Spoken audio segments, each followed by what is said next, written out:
ও মাইসা, ঈদ তো এসে হয়েছে, কুরবানি গরু কিনবেন না? অবশ্যই অবশ্যই, আগে পরে হাট থেকে বাজার থেকে গরু কিনি।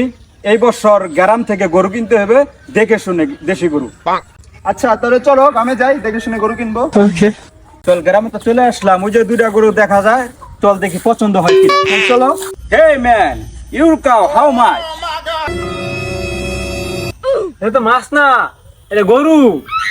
আব্বা, আপনি ভুলভাল ইংলিশ করেন না তো, আপনার চুপ থাকেন, আমি কথা বলতেছি।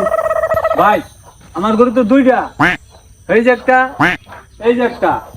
কোনটা পছন্দ হয়? কোনটার দাম কত চান? আরে ভাই, এটা তো বংশমর্যাদা বান গরু।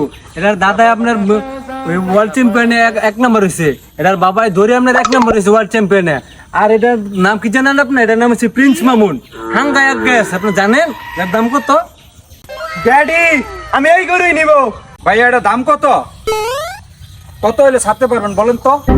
আরে ভাই, শুনলেন তো এটার বংশমর্যাদা সম্পর্কে, তেমন বেশি না, আপনাদের জন্য 25 লাখ। কি কোন ভাই, গরুর এত দাম, একটু কমার ভিতরে নাই? আরে ভাই, এটার নাম কি দেখছেন তো? প্রিন্স মামুন। এটার কোনো কম হবে না, কমে যদি চান তাহলে যে হাঙ্গাইলা লাইলা আছে আসলে দিকে আসেন ওইটা দেখি। এই যে ভাইয়া দেখেন, হাঙ্গাইলা লাইলা ভীষণ সুন্দরী।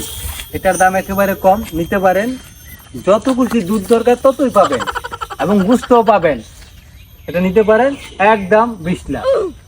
না না না, দুধ লাগাই চলবো না, আমার পিস মামুন নিতে হইব, আমার একটা ইজ্জতের ব্যাপার আছে না। চলেন তাহলে প্রিন্স মামুন আপনাদেরকে দিয়ে দিয়ে আসেন।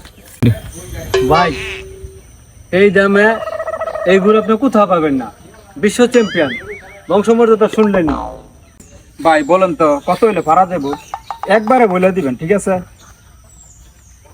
যেহেতু আপনার পছন্দ, একদম 15 লক্ষ টাকা, একদম। ওকে, ডান। এই টাকাটা গুনা দিয়ে দে, 15 লক্ষ টাকা দেয় ভাই, গরুর দড়ি ছাড়েন, গরু লন। লেম সাবা মেরা 2 বলদ রে, 3 নাম্বার বলদ রা ধরায়া। ভাই, গরু কত পড়ছে? ভাই 15 লক্ষ টাকা দা লইছি, বংশ মর্যাদা গরু, এমন গরু তো দেশে পাই মুনার।